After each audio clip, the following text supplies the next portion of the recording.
இப்போ நம்ம பார்க்க போகிற class 4th standard Tamil. 4th standard Tamil என்ன பார்க்கணும்னா முதல் எழுத்தை குறிலாக மாற்றுக. குறில்லாம் என்னன்னு பார்த்தோன்னா குறுகிய ஓசையோட இருக்கிறது தான் குறில் எழுத்துக்கள். நெடில் எழுத்துக்கள் வந்து நீண்டு ஒலிக்கும். அது எப்படின்னு பார்த்தோம்னா பா, இதெல்லாம் வந்து குறுகிய ஓசை.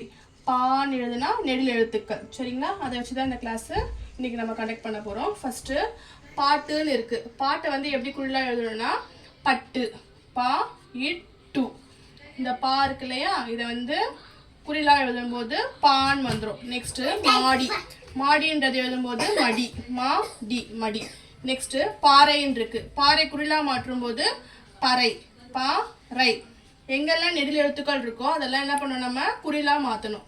நெக்ஸ்ட்டு சாட்டைன்னு இருக்கு. சாட்டைன்னு வரும்போது நம்ம இந்த நெடில் எழுத்துட்டு குறிலாக வரும்போது சட்டை, சா இட்டை சட்டை. நெக்ஸ்ட் பாருங்க, இது எல்லாத்துலயும் வந்து தொணக்கால் வந்திருக்கு. இதுல மட்டும் என்ன இருக்கு, வீடுன்னு இருக்கு இல்லையா? வீடுன்றது நெடில் எழுத்து. நம்ம குறிலா மாற்றும் போது விடு, வீடு. இந்த மாதிரி தாங்க மாற்றி மாற்றி நீங்கள் எழுதி பார்த்தீங்கன்னா உங்களுக்கு ஈஸியாக இருக்கும். சரிங்களா? Thank you ma'am.